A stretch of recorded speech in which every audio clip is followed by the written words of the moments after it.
Hello Bloomington, I'm Mayor Tim Busse, and this is the Council Minute for the week of March 3rd. On Monday night, the City Council adopted Part 1 of the West Metro Multi-Community Wellhead Protection Plan. The plan is a bit obscure, not exactly a headline grabber, but it is very important. The plan is a thoughtful, regional effort to ensure our water sources remain clean and sustainable for future generations. The 1986 Federal Safe Drinking Water Act requires each state to have a program to protect groundwater.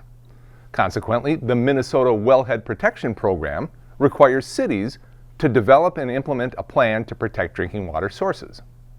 The plan needs to include things like identifying the recharge area of public water supplies, evaluating how vulnerable an aquifer is to human land use impacts, identifying potential or existing contaminants, and developing plans to prevent or reduce aquifer contamination. The state requires that these plans be updated every 10 years, and that's what's happening now. But logically, underground water resources don't follow city boundaries. The aquifer doesn't know where Edina ends and Bloomington begins. Activities or vulnerabilities in one city could potentially affect the entire region.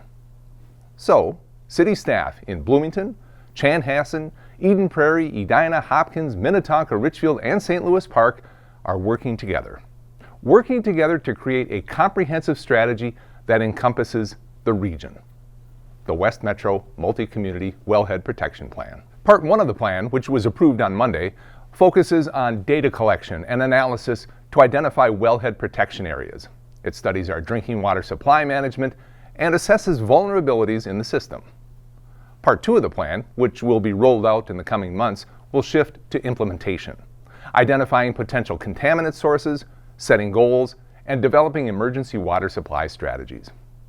As I said, this is important work. Safe, clean drinking water is essential. Hats off to Bloomington City staff and to our neighbors for working together to ensure that our drinking water remains clean and reliable for years to come. Also on Monday, Bloomington took a big step forward by approving our citywide creative placemaking plan. The plan expands on the success of the South Loop creative placemaking plan, which has been in place since 2016.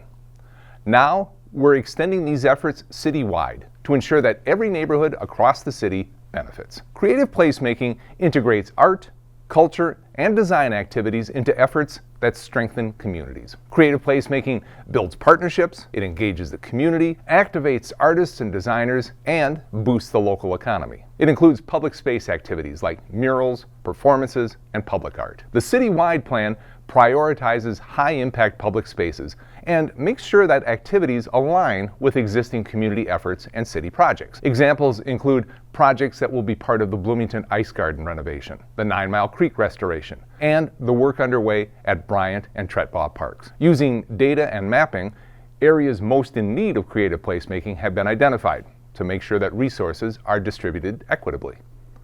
The city is also focusing on long-term sustainability, looking at funding strategies, and exploring ways to integrate creative placemaking into city planning.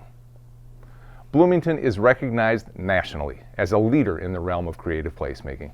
It's something to be proud of. I'm excited to see how this plan takes shape across our city. And finally today, last week I had the privilege of hosting Bloomington's inaugural CEO Summit. The summit brought together business and community leaders to discuss economic development and collaboration, to strengthen relationships and drive growth and innovation, and to build a stronger future for our city.